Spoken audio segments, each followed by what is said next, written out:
Kia ora koutou, here we are, episode something of our vlog. And I did just say to Gareth, like, we haven't done anything, so we haven't got anything to talk about. And then he said, well, we actually did a talk.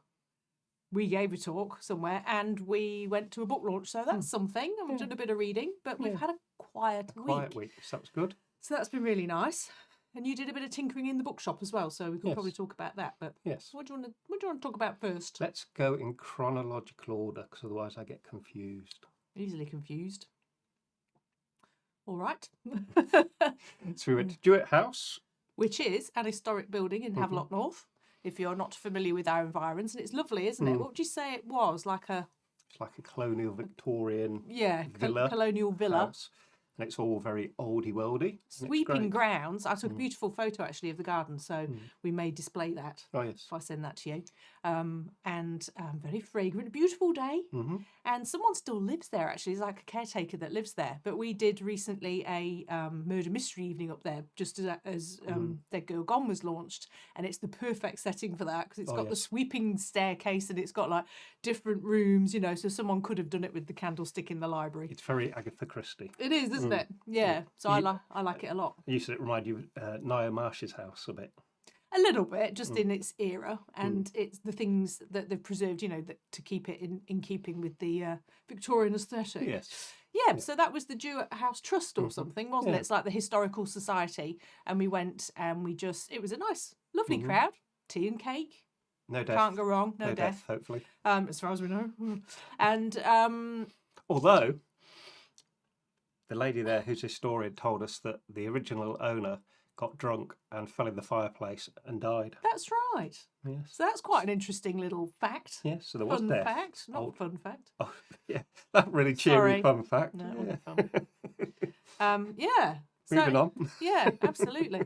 So, yes, and we spoke about the book and the bookshop and how we've got book 2 coming in April, and a lovely chap in the orchestra in the audience that I recognised from the shop and elsewhere. You mentioned Dungeons and Dragons, and he said, "Oh, have you heard that Dungeons and Dragons podcast on Radio Hawke's Bay?" And Gareth went, "Yes," because that's his podcast. That Kiwis and Dragons. What he runs. That's me. He said, "Do you do all the voices?" I'm like, "No, there's 5 of us." Lots of people in there. Yeah. Yes. So if you haven't checked out the D&D podcast and you'd like to, Kiwis and Dragons on all your favourite podcasty platforms. Pick one of the later episodes. The first 20 or so are a bit rubbish. Oh, okay. How many are you up to? Oh, about 122. Brief hiatus and due to recommence in the new year. With a brand new campaign. Yeah, Stevie's crying. He wants to come in. Anyway.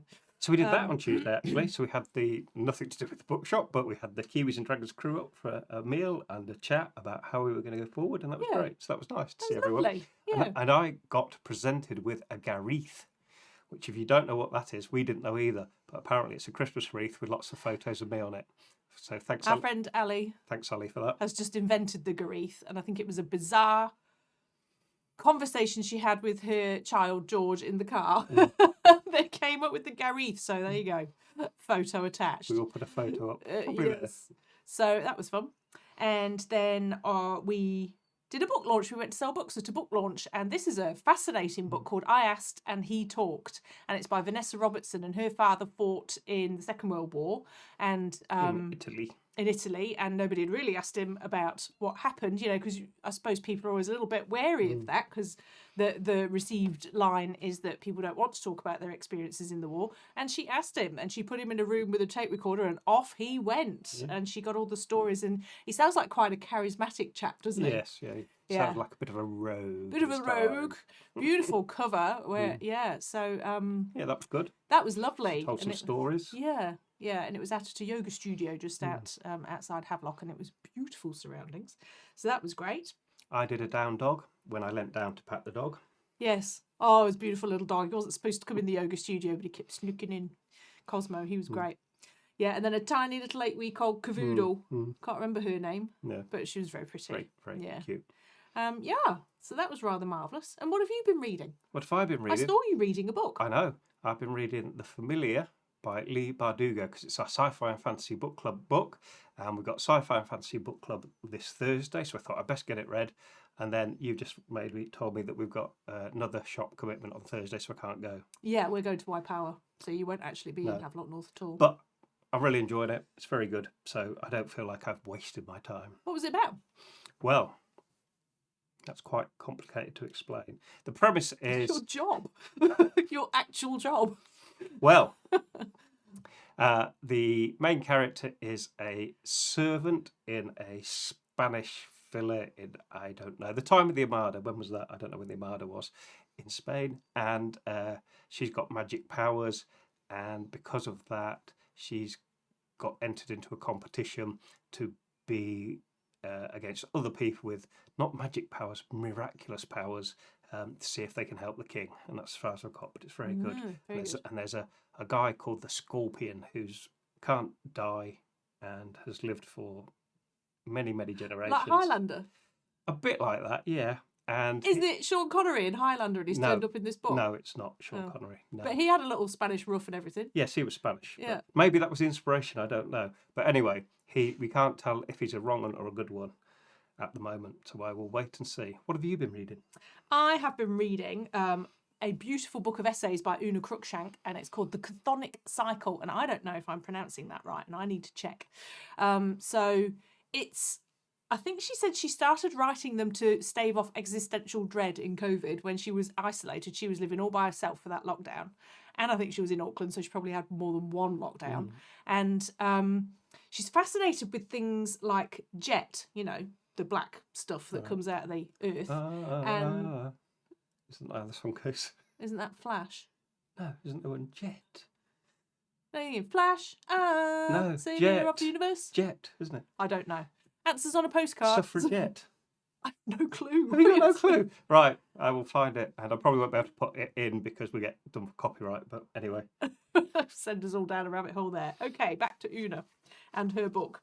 So it's a book of history. It's a book of philosophy. It's a warning. It's a lament because there's a lot of there's only so much carbon in the world. Most of it is safely underground.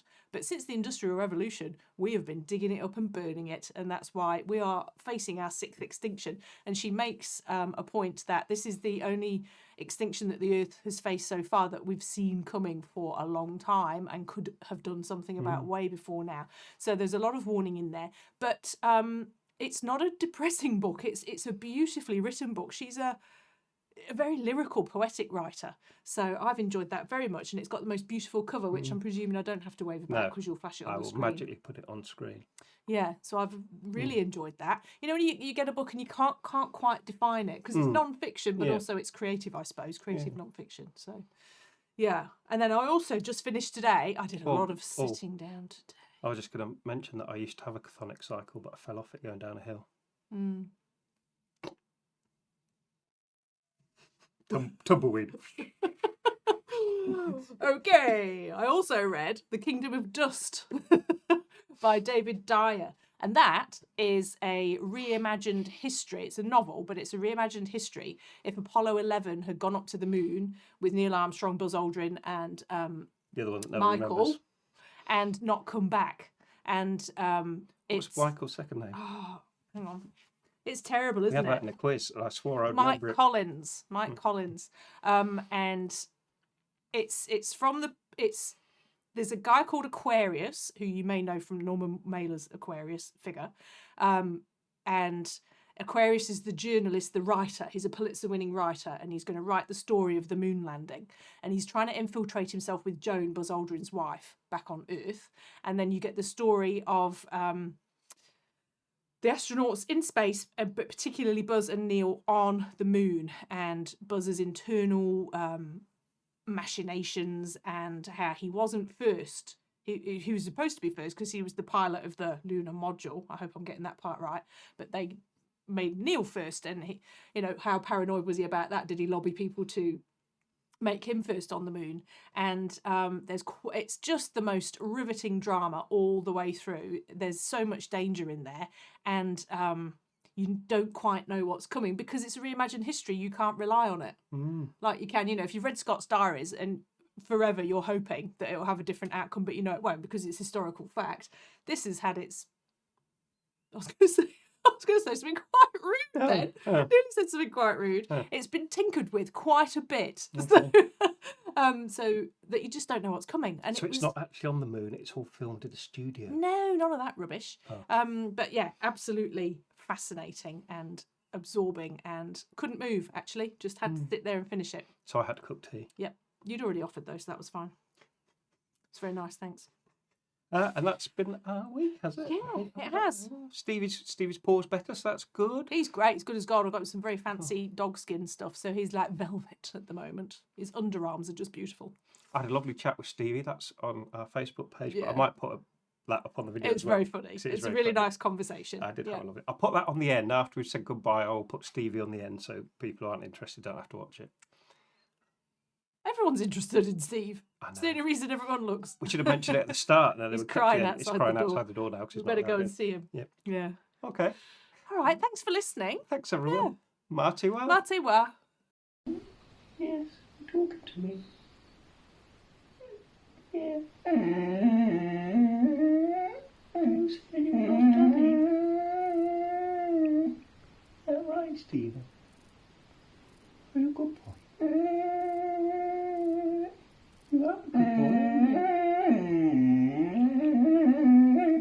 Oh, you see.